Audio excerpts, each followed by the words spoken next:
Beta oxidation is a catalytic pathway of fats in which free fatty acids are converted into acetyl coenzyme A. Why is it referred to as beta oxidation? In oxidation processes, oxygen is involved directly or indirectly in the process.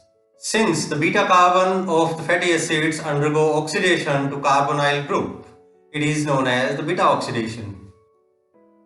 Hi there, I'm Dr. Rakesh Yadav and you're watching my YouTube channel for educational videos. If you have not subscribed this channel so far, consider subscribing it right away. Beta oxidation is a multi-step catabolic process by which fatty acid molecules are broken down by various tissues to produce energy. Location-wise, it takes place in the cytosol in prokaryotes and in the mitochondria in eukaryotes to generate acetyl coenzyme A. This acetyl coenzyme A enters the citric acid cycle for energy production.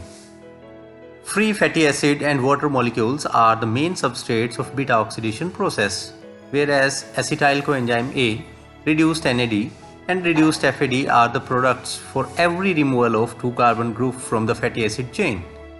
Reduced NAD and reduced FAD are used in the electron transport chain. For learning electron transport chain and oxidative phosphorylation, you watch my video lecture. I have provided link for that in the description of this video. Fatty acids primarily enter a cell via fatty acid protein transporters on the cell surface. Fatty acid transporters include fatty acid translocase, tissue-specific fatty acid transport proteins, and plasma membrane-bound fatty acid binding proteins. Once inside the cell, a coenzyme A group is added to the fatty acid by fatty acyl coenzyme A synthase, forming long-chain acyl coenzyme A. Carnitine palmitoyl transferase 1 catalyzes the conversion of long-chain acyl coenzyme A to long-chain acyl carnitine that allows the fatty acid moiety to be transported across the inner mitochondrial membrane via carnitine translocase, which exchanges long-chain acyl carnitines for carnitines. An inner mitochondrial membrane, carnitine palmitoyl transferase 2, then converts the long-chain acyl carnitine back to long-chain acyl coenzyme A. The long-chain acyl coenzyme A enters the fatty acid beta oxidation pathway, which result in the production of one acetyl coenzyme A from each cycle of fatty acid beta oxidation. This acetyl coenzyme A then enters the mitochondrial tricarboxylic acid cycle. The NADH and FADH2 produced by both fatty acid beta oxidation and TCA cycle are used by electron transport chain to produce ATP.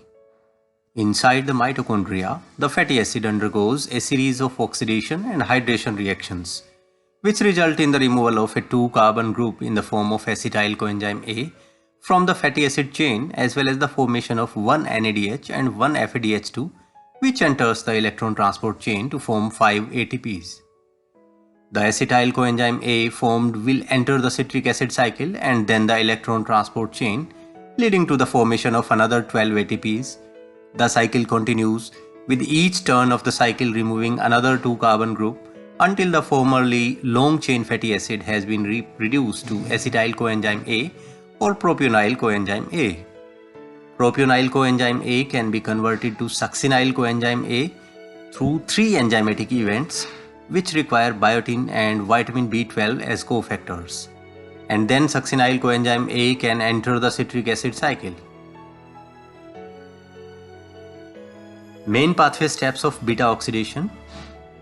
Once the fatty acid have been transported to the mitochondrial matrix via carnitine pathway, beta oxidation of fatty acyl coenzyme A occurs within the mitochondria in 4 steps.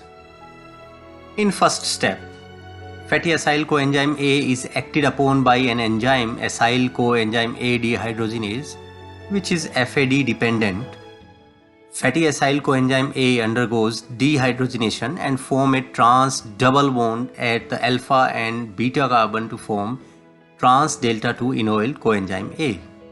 Acyl coenzyme A dehydrogenase are present as 3 isoenzymes, each specific for a particular carbon chain length, short, intermediate, and long. The electrons which were removed from the fatty acyl coenzyme A chain are transferred to FAD, which gets reduced to FADH2. This FADH2 immediately via the electron transport system get converted to ATP molecules. In second step, enoyl coenzyme A hydratase catalyzes this reaction where water is added. Hydration occurs at the double bond resulting in the formation of beta hydroxyacyl coenzyme A. In the third step, beta hydroxyacyl coenzyme A undergoes dehydrogenation to form beta ketoacyl coenzyme A in the presence of beta hydroxyacyl coenzyme A dehydrogenase. The electrons available as a result of dehydrogenation are accepted by NAD to form NADH2, which immediately exchanges these electrons with oxygen in electron transport system to form ATP molecules. In fourth step, this reaction is called as thiolysis. As acyl coenzyme A acetyl transferase, also known as thiolase, in the presence of coenzyme A, causes the cleavage of beta ketoacyl coenzyme A to form acetyl coenzyme A and the thioester of the original fatty acid with 2 carbon less. This cleavage occurs as the beta carbon ketone group is good target for nucleophilic attack by the thiol group of the coenzyme A. Talking about regulation of fatty acid oxidation, there are 4 different steps of regulation. In the first step, the carnitine shuttle is a rate limiting step in the oxidation of fatty acid in the mitochondria, and thus fatty acid oxidation can be regulated at this step. Secondly, malonyl coenzyme A, an intermediate of fatty acid synthesis present in the cytosol, is an inhibitor of carnitine acetyltransferase 1. This indicates that when fatty acid synthesis is in progress, oxidation of fatty acid cannot occur at the same time, as the carnitine shuttle is impaired by inhibition of carnitine acetyltransferase 1. Thirdly, fatty acid oxidation is also regulated by the acetyl coenzyme A to coenzyme A ratio. As the ratio increases, the coenzyme A requiring thiolase, the enzyme participating in beta oxidation reaction, decreases. Fourthly, when reduced NAD to oxidized NAD ratio increases, the enzyme beta hydroxyacyl coenzyme A dehydrogenase is inhibited. That's all about beta oxidation of fatty acid and its regulation. I hope you learned beta oxidation of fat from this video. Let me know if you have any question. Consult textbook of biochemistry for more detail. Press the subscribe button and hit the bell icon. Thank you. Do subscribe now.